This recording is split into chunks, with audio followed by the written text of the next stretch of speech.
जिनजाद किस्त नंबर 12 तहरीर अरशद अहमद में जो रेना की बातों के सहर में खोया हुआ था।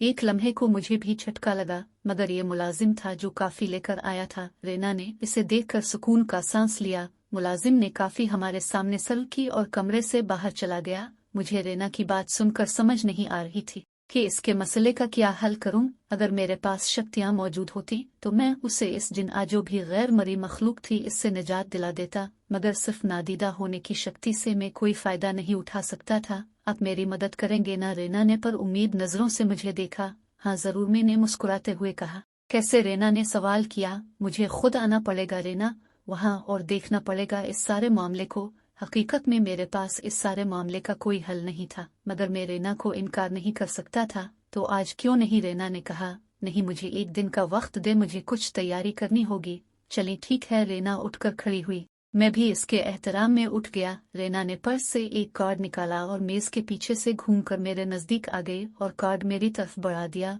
वो इतना नजदीक थी कि इसकी सांसों की महक मुझे बेचैन करने लगी।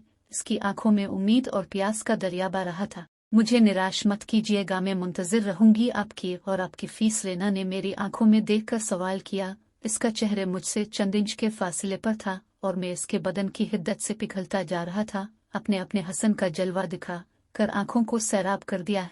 अब से फीस तलब करके मैं शर्मिंदा नहीं होना चाहता। मैंने ये बात बनाई। हकीकत में मुझे ये भी इल्म नहीं था कि मैं इसका मसला हल कर पाऊंगा नहीं, और इस काम की फीस होती कितनी है। चलिए आपको आपके काम की फीस बमासूद अदा कर दूंगी। रेना ने कातिल निगाहों से मुझे देखा, जैसे कोई भूखी शेरनी अपने शिकार को देखती है, और मुसाफहे के लिए हाथ बढ़ा दिया। मैंने इसके हाथ थामकर चूम लिया और रेना एक अदा से चलती हुई कमरे से रुखसत हो गई। रेना के जाने के बाद भाती कमरे में दाखिल हुई और मेरे सामने कुर्सी पर बैठकर खोजती नजरों से मुझे देखने लगी। क्या देख रही है भाती? कुछ ज्यादा ही देर नहीं लगा दी तुमने इसका मसला हल करने में। भाती के लहजे में हसद झलक रहा था। यकीनन उसे किसी हुसैन औरत के साथ मेरी मौजूदगी बर्दाश्त नहीं हो रही थी, मगर वो दवा के हाथों मजबूर थी। ये इसी का बिछाया हुआ खेल था जिसका मकसद भी अभी मैं नहीं जानता था। अरे वो बेचारी परेशान थी। और देखिए, दावा ने ही बोला है ना? हाँ तो बड़ा फर्माबरदार दावा का, भाती ने जल कर जवाब दिया। फिर क्या करता, भगा देता इसे। मैंने नाराजगी दिखाई। क्या मसला था इसका? भाती ने मौजू बदल दिया। इस पर कोई जिन भूत आशिक हो गया है, इससे पीछा छुड़वाना चाहती है वो। हाँ, एक जिन से पीछा छुड़वाकर दूसरे जिन के चक्कर में आ जाएगी, जानती हूँ मैं सब। अरे नहीं यार, बेफिक्र हो जा, मुझे कोई फिक्र नहीं। तो बेशक दम हिलाता हुआ इसके पीछे जा। भाती भरी हुई थी। अच्छा छोड़ ना इसको, तो साड़ी में गजब ढा रही है आज। यकीन कर ले, मेरा दिल जैसे बेकरार हो रहा है। मैंने मक्खन लगाया। बस रहने दे तो भाती ने कहा, मगर तारीफ सुनकर उसका पारा नीचे आ गया था। मर्दों की तो फितरत होती है, हर औरत को देखकर गाल टपकाने लग जाते हैं। अरे नहीं भाती, तेरा इससे क्या मुकाबला। तेरी खूबसूरती के सामने वो पानी भरती है।